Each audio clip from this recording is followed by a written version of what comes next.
All right, guys, in this video, you should learn how to make a budget for the Google Sheets budget assignment.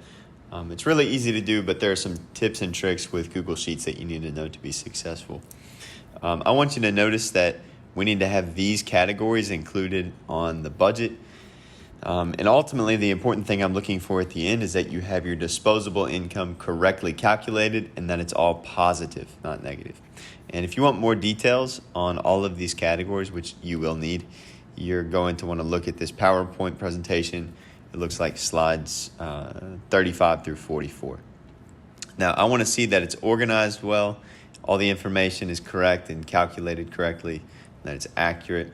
I want to see that you've included all the relevant budget categories and components, and as well as making it 12 months long. I'll show you that in just a second. And that you turn it in on time. It's due this Friday. So this is what your finished project should look like. I'll zoom out so you can see it. This is just 1 month. This is the month of January. I've got all of my expense categories.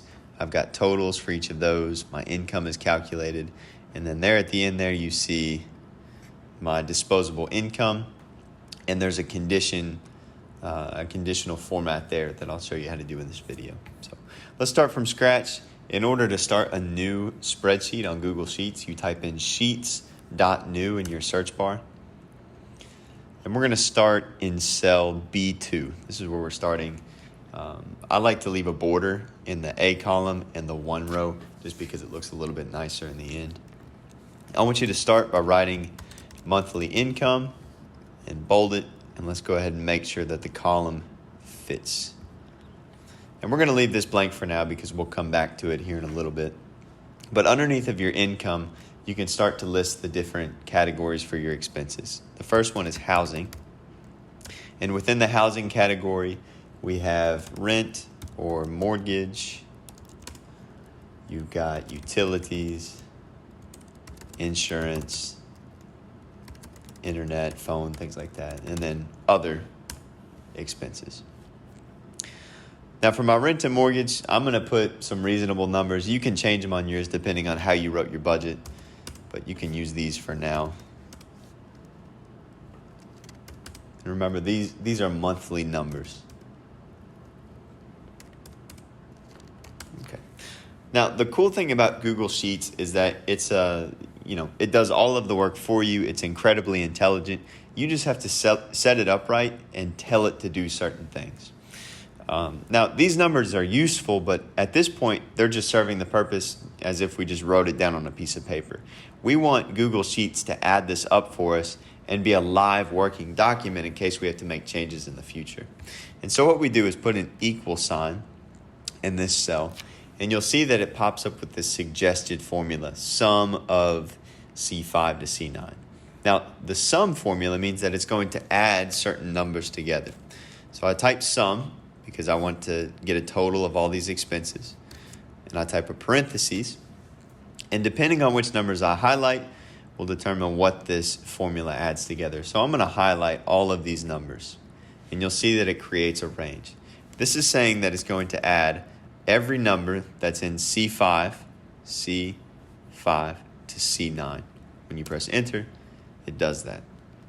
Now, there are a couple of problems with how I have this layout right here. Number one, it's not organized. It's not necessarily the easiest thing to read. And we've got a number right here with no label. We don't even know what that means. And so first of all, I'm going to call this total housing to say that's the total amount we're going to spend for housing that month. Here, I like to bold the important information, so the category and then the total amount. And then to make this look like its own little table, we can put a box around the outside of it by highlighting the whole thing and clicking on borders here at the top and choosing outer borders. From here, I like to put a box around the title and the total. And then the last thing I like to do is merge these two cells together so it creates one title cell. And so I highlight both, click this button that says merge cells, and then I will center my text. So now it looks like a table. And then this is a personal preference for me. I like to make each table color-coded, as you can see here. And the way that I do it is by making one color like the title darker, the contents of the table lighter, and then the total maybe a middle color like that. But it's up to you. You just get creative. All right, really quickly before I move on, let's create another expense category, and you'll see I'll skip some steps here. Let's do food.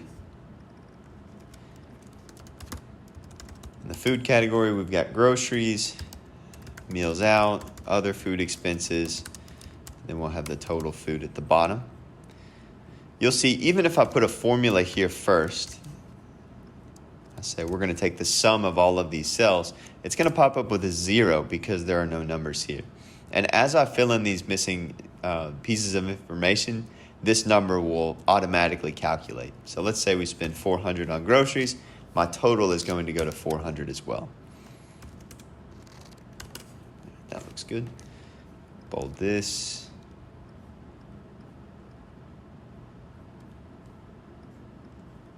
And we'll put boxes around the important information.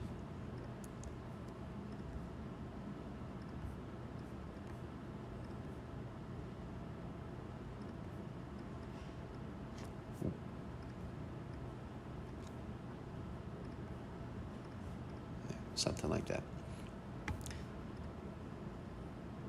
Okay, so at this point we have two expense categories, but we don't have anything for our monthly income. And that really is the most important part of this budget. And so let's move over here and label our salary in cell E2. In cell F2, I'm going to put a dollar amount. So let's say $50,000. Notice I didn't type any commas or anything like that. Google Sheets and Excel, they like it when you just put straight numbers. Now, we discussed in class that your salary divided by 12 is not necessarily your monthly income because you have to account for taxes. And so to do that, take out about 25%. I'm going to put a formula here that does that for me. So I type in equal sign to show that we're going to do a math problem. And then I click on this cell. So it's going to reference this cell at all times. F2 times, to type multiplication, we press Shift 8 to type an asterisk or a star. We're going to multiply that by 0.75 so as to remove 25% from that number. And then we divide it by 12 to get the monthly income. Now you'll notice this number will change now if I change my salary. So say I get a raise next year and I'm making $55,000, my monthly income will increase as a result. Now here is the important calculation that I need to see at the end of your budget. You need to have your disposable income. And your disposable income is a result of subtracting or finding the difference between your total income for the month and your total expenses. Now, let's bold it because it's important. And you'll notice that disposable income does not fit in this cell. So I go to the top of its column where the arrow pops up and stretch it so that it fits. Now, my total income, again, it could change on any given month depending on if I get a raise or start a new job or new position. And so we're going to use an equal sign to reference this monthly income. So again, if my income changes to $55,000, all I have to do is change that number, and now my monthly income and total income will change as a result. Now, my total expenses, this needs to be a calculation that adds all of the expenses that we calculate from our different categories. And so we will do equals. And there are two ways you could do this. You could either simply click on each expense cell and put an addition sign between them and just do it over and over and over for all your expenses. That will, of course, give you the correct result. But something that I like to do is just create another sum problem. So it's going to total all of it. So we'll type equals sum, and then in the parentheses, I'm just going to click those cell references and put a comma between them. So you can see I'm making a list. I'm telling Google Sheets to add all of these cells that are referenced in the formula. Now, because I don't have any other expenses at this point, I'm just going to close my parentheses there and hit enter. And lastly, my disposable income is a result of subtracting my expenses from my income. So I'll do this cell with my income amount, minus my expense amount, and I'm left with $1,095. So this is really what I'm looking for. You may even format it a little bit differently here so that it looks like a subtraction problem. That's what I like to do. But there's one last piece that I think helps with the organization and making an effective monthly budget. And it's that we have a conditional formatting take place in this cell. So if you look at this example here, when my disposable income is $225, it shows up as yellow. That's to say that I'm not really making that much money that month. But let's say that I am saving a lot of money. I'll just change my rent and mortgage here for the sake of an example.